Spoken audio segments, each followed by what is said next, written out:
He was 21. She was just 17. He said he loved her.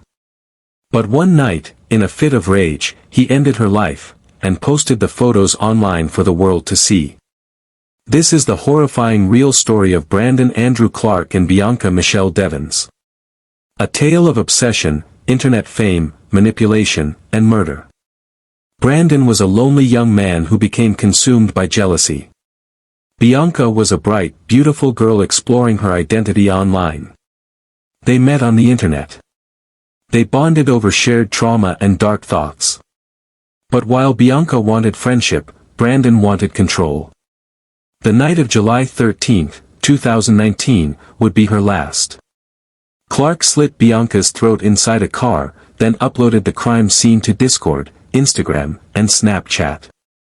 The photos went viral, traumatizing her family and shocking the internet. Brandon claimed he killed her out of betrayal. But this wasn't just about heartbreak. It was about power, control, and a twisted need for attention. He had been planning it. He wanted to be remembered. This is not just a cautionary tale, it's a deep dive into the dark side of the internet, toxic masculinity, and obsession. So how did no one see the signs? What made Brandon do it? And how did a murder become a viral event? Join us as we uncover the full, disturbing story of Bianca Devins, murdered for internet fame. And if you want more true stories that pierce the darkest corners of the human mind, hit that subscribe button. Because some stories, they're more terrifying than fiction. Who was Bianca Devins? Bianca Michelle Devins was born on October 2, 2001, in Utica, New York. She grew up with her mother Kim and younger sister Olivia. From a young age, Bianca was described as smart, artistic, and deeply empathetic. But like many teens, she struggled with mental health, battling anxiety, depression, and borderline personality disorder. The internet became her escape. She created profiles on Tumblr and Discord, finding comfort in online communities that discussed anime, mental health, and alternative subcultures. She gained followers. Some saw her as a friend. Others saw her as more. And that's how she met Brandon Clark. Brandon Andrew Clark was born on October 6, 1997. His childhood was filled with violence and instability. When he was just a boy, he witnessed his father hold his mother at knife point during a hostage situation. His father was sent to prison. Brandon never fully recovered. He grew up quiet, withdrawn, and angry. Online, he found attention and validation. He created a persona, funny, sarcastic, sensitive. But underneath was insecurity and resentment. He craved love.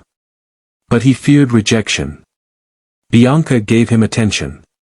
He mistook it for something more. Bianca and Brandon met on Discord in early 2019. They bonded over shared struggles, dark humor, and memes. Brandon became obsessed. He believed they were in a romantic relationship. But Bianca made it clear, they were friends. Still, they started meeting in real life. Brandon posted selfies with her. He bought her gifts. He showered her with compliments. But when Bianca started talking to other boys, Brandon snapped. He felt betrayed. He started making cryptic posts. If I can't have her, no one can. On July 13, 2019, Bianca and Brandon went to a concert in New York City. Bianca was excited to meet a new guy, someone she had been talking to online. Brandon didn't like it.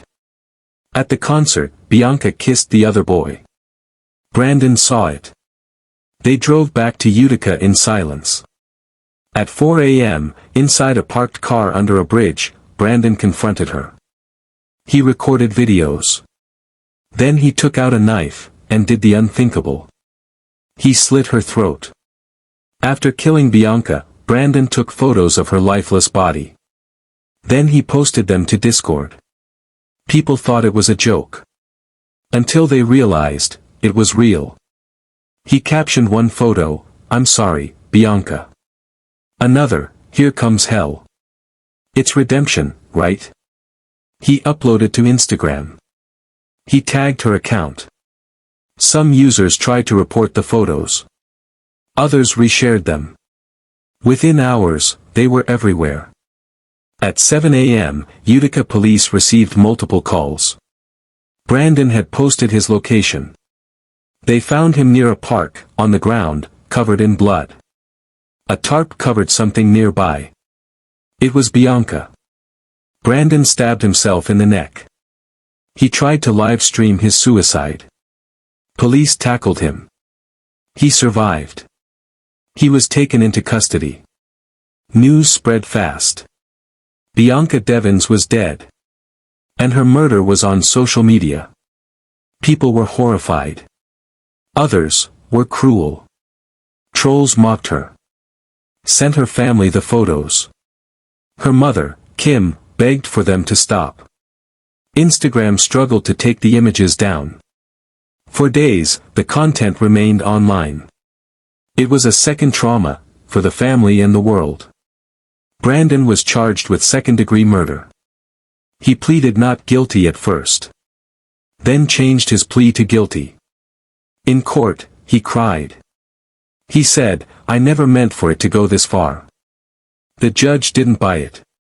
Bianca's family gave heartbreaking statements. Her sister Olivia said, "You took away my best friend."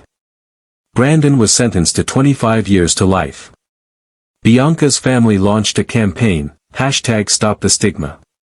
They wanted to raise awareness about mental health and online violence. New York lawmakers passed Bianca's Law, aimed at removing graphic content quickly from social media. Bianca became a symbol of loss, of strength, of how the internet can be both a refuge and a weapon. Why did Brandon do it? He claimed it was jealousy. But experts saw deeper issues: narcissism, entitlement, a hunger for control. He saw Bianca as an object. Something to own. Not a person. And when she exercised independence, he killed her. It was never love. It was possession. Investigators uncovered Brandon's digital life. He had researched murder. He had looked up other killers. He was fascinated by online fame. Some believe he killed Bianca to become famous. He wanted to be remembered, not for who he was, but for what he did. He succeeded. But not in the way he hoped. Social media played a huge role in this tragedy. It gave Brandon a stage. It failed to take the content down in time. It allowed trolls to target Bianca's family. But it also became a place for justice. For people to remember her name. For others to speak up. Bianca was not a victim of her own choices. She was a girl exploring her identity. Struggling with mental health. Searching for connection. She was kind. Creative. Brave. She deserved more than to be remembered for how she died.